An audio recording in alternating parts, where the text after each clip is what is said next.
సంతోషం. ఆయన ఇచ్చే సంతోషం ఎవరు కూడా తీసివేయలేరు. మీకు వచ్చిన చూపించబడ్డారా?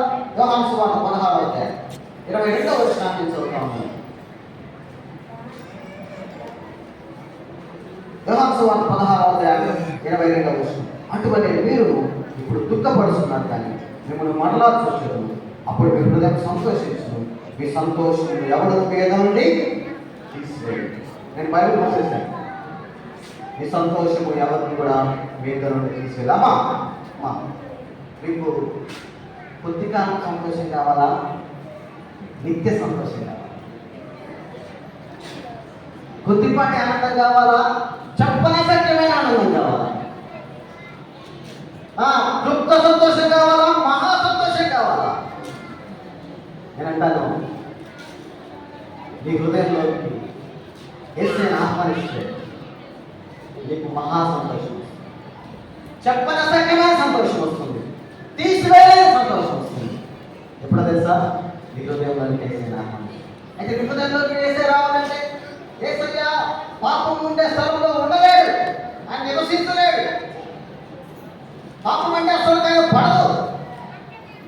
యేసయ్య నేను పాపినడా, నేను కూడా చిన్న కుమారుడు అనేది దూరంగా ఉన్నాను, పాపంలో ఉన్నాను, అవిధేయతలో ఉన్నాను.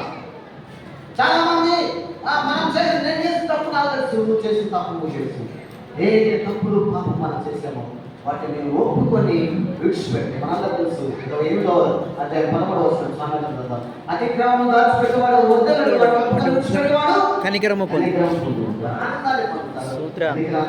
కాబట్టి నిజమైన సంతోషం, రక్షణ పొందేలా సంతోషం లేదు. రక్షణ పొందిన వారు వెంటనే ప్రభువుని యేసుక్రీస్తు వారిని ఆలస్యం చేయవద్దు. రేపు మామూలు ఇంకో రోజు రేపేమి సంభవించడం మనకు తెలియదు. కాబట్టి ప్రభువుని యేసుక్రీస్తు వారిని సొంత రక్షకుడిగా అంగీకరించవలసిన అవసరం. చిన్న ఎగ్జాంపుల్ నేను చెప్పేసి చూపిస్తాను, ఉదాహరణ చెప్పేసి నేను చూపిస్తాను. ఒక వ్యక్తి బాగా ధనవంతుడు, అతను కుమారుడు ఉన్నాడు. వారిద్దరికి పెయింటింగ్స్ తెలుసు కదా మీకు, శిల్పాలు, కళాకారులు వేసే కొన్ని శిల్పాలు వాళ్ళిద్దరికి కూడా బాగా ఇష్టం. ఈయన బాగా ధనవంతులు, వాళ్ళు ఎల్లోరా శిల్పం లేకపోతే కొన్ని మంచి మంచి శిల్పాలు తీసుకుని వచ్చి వాళ్ళ ఇంట్లో పెట్టుకున్నారు.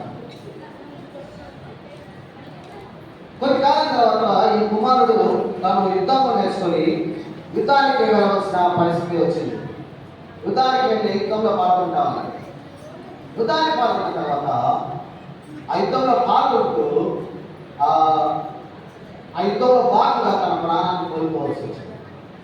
యుద్ధంలో కుమారుడు చనిపోయిన తర్వాత కొద్ది కాలానికి ఆ యుద్ధంలో చనిపోయిన కుమారుడు యొక్క స్నేహితుడు అన్నాడు, అతడు తండ్రి ఇంటికి వచ్చాడు. తండ్రి ఇంటికి వచ్చి ఉదయాన్నే, సార్ ఏమండి, ఎవరైనా లోపల సార్ అని చెప్పి చూపిస్తాను. ఉదయాన్నే తండ్రి లేచి వచ్చి తలుపు తీసి ముందున్న వ్యక్తిని చూశాడు. ఎవరైతే మీరు అనగానే ఆ వ్యక్తి తన పక్కన ఉన్న ఒక ఫోటో ఆల్బమ్ లాంటి తీసి ఫ్రేమ్ కట్టిన ఒక ఫోటో చూపించాడు. చూడగానే ఆ తండ్రికి కళ్ళలో నుంచి నీళ్లు కారిపోతా ఉన్నాయి, దుఃఖిస్తా ఉన్నాడు, ఏడుస్తా ఉన్నాడు. వెంటనే వెళ్ళి ఎవరైనా మీరు, ఈ ఫోటో నా కుమారుడిది, నా కుమారుడు ఉన్నట్టుగా ఇలా చెప్పారు, చాలా సంతోషం, నాకు చాలా సంతోషంగా ఉంది, అదేవిధంగా చాలా దుఃఖంగా ఉంది, నా కుమారుడు కోల్పోయాడు. మీరు ఎవరంటే నేను మీ కుమారుడు యొక్క స్నేహితుడినండి, నేను కూడా బొమ్మలు బాగా వేస్తాను, ఈ కుమారుడు యొక్క బొమ్మలు వేశానండి, చాలా థ్యాంక్స్ అండి అని చెప్పేసి దాన్ని తీసుకుని వెళ్ళి తనకున్న అనేకమైన ఫొటోస్ పెట్టాడు. అయితే ఆయన కూడా వృద్ధులైపోయి చనిపోయే సమయం వచ్చింది. ఒక వీలునామా రాశాడు, నేను చనిపోయిన తర్వాత నేను చనిపోతాను, నా కుమారుడు గుడ్డేరు. ఈ యొక్క ఈ శిల్పాల ఫోటోలను కూడా వేలం పాట పెట్టి అమ్మేయాలని చెప్పాడు. ఆయన చనిపోయిన తర్వాత ఒక వ్యక్తికి, ఒక బాధ్యత కలిగిన వ్యక్తికి అప్పచెప్పి ఆయన చనిపోయిన తర్వాత ఆ వ్యక్తి వేలం పాట ప్రారంభించాడు. ఈయన దగ్గర ఉన్న మంచి మంచి శిల్పాలు వేలం పాట అయిపోతారని పట్టణంలో అందరికీ తెలిసి అందరికి కూడా సమాచారం ఇవ్వగానే ఆ ఊళ్ళో పట్టణంలో ఉన్న ధనవంతులు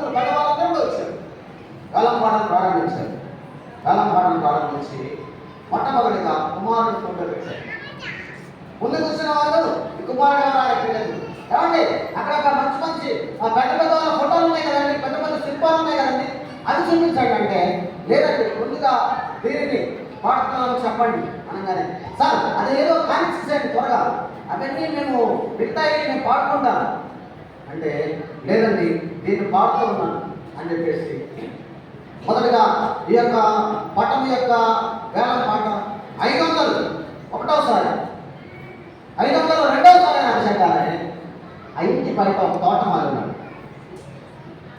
వేలం పాట ప్రారంభించారండి, కుమారుడి ఫోటో వేస్తున్నారండి, అది ఎవరు తీసుకోవట్లేదు అనగానే తోటమాలి లోపలికి వచ్చాడు. వచ్చి తన జోబులో నుంచి 500 నోటు తీసి అది తెచ్చి, ఈ యొక్క కుమారుడు నేను చిన్నప్పుడు ఎత్తుకున్నానండి, నీ దగ్గర నేను పనిచేశాను, ఆ ఫోటో నాకు ఇవ్వండి, ఆ బాబు చాలా మంచివాడు, నాకు ఇష్టం అని చెప్పేసి ఆ ఫోటో తీసుకున్నాడు.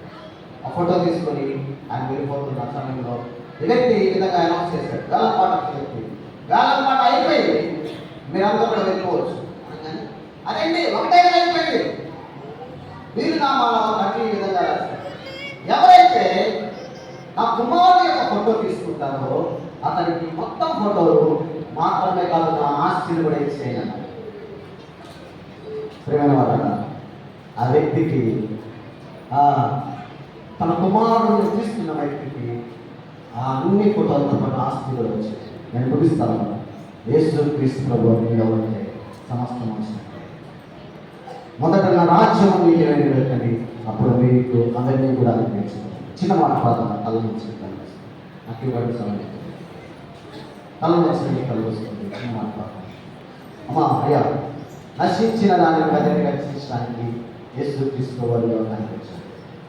అద్భుతంగా నశించిన స్థితిలో ఈ రోజు నేను ఈ లోకాన్ని విడిచిన పరలోకానికి కలుగుతానని నమ్మకం లేకపోతే ప్రమాదంలో ఉంటుంది.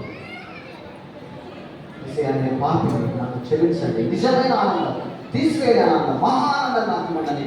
ఒక చిన్న మాట ప్రార్థన చేస్తే ఏసీ హృదయంలోకి వస్తాడు.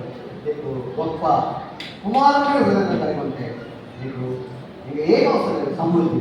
విషయాన్ని నిబంధనలు రాత్రి సందర్భంగా గ్రామంలో ఈ పక్షంగా నిలబడి మాట్లాడేసినానికి చేసే సహాయం పొందారు. నిన్న మాట హృదయంలో కార్యం జరిగించినట్టు ఇక్కడ పెద్దలను చేయవలసిన బిడ్డలు బంధువాసు గారు అందరినీ కూడా మీకు కూడా అప్పగిస్తూ సంఘాన్ని దీవించి మీకు వర్ధలు చేయాలి.